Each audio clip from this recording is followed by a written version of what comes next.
200 कोटी ईसाई 130टा देश, 120 कोटी सुन्नी मुसलमान 50टा देश, 30 कोटी शिया मुसलमान 60टा देश, 80 कोटी बुद्धिस्ट 10टा देश, 1.5 कोटी इहुदी गोटे देश जेनटा कि इजराइल।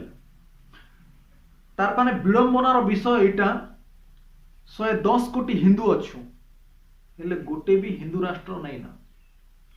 नमस्कार, जय श्री राम, मुई चिन्मय आपण मान के पुणी थर स्वागत जनाऊँ मोर यूट्यूब चैनल के।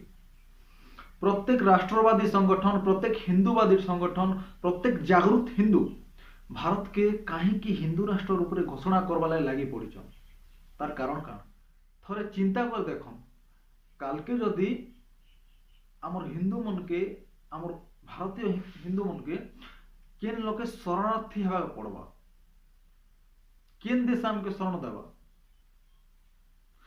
तो शरणार्थी हवा आमके कहीं शरणार्थी हवा पड़वा तार कारण अच्छे आमर भूल लगी।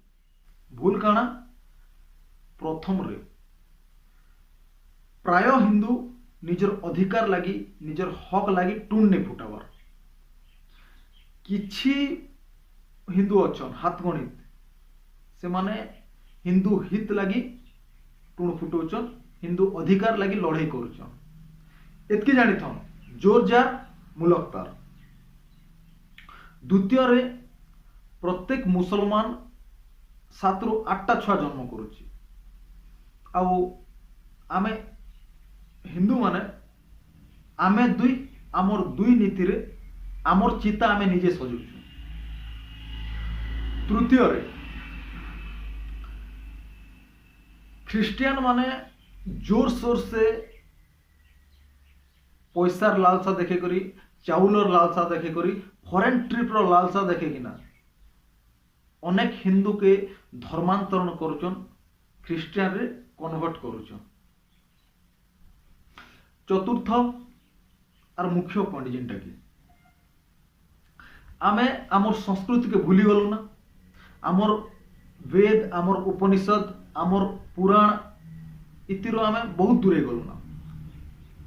आरो इटा हला आमर विनाशर कारण। आमर पिला छुआ मान आमे तो भूलनु आमर पिला छुआ मान के भी आमर इतिहास बाबद नहीं सिखाबार कि आमर संस्कृति बाबद नहीं सिखाबार कि आमर पुराण बाबद नहीं। जदि 61% मुस्लिम आबादी थिबा देश मालयेशिया मुस्लिम राष्ट्र रे घोषणा ही पारुछि, तो 80% हिंदू आबादी थिबा भारत कहीं हिंदू राष्ट्र नहीं पारे। प्रत्येक सनातनी मोर भाई भौणी मान के अनुरोध आवाज उठाओ जे भारत के हिंदू राष्ट्र रूप में घोषणा कर।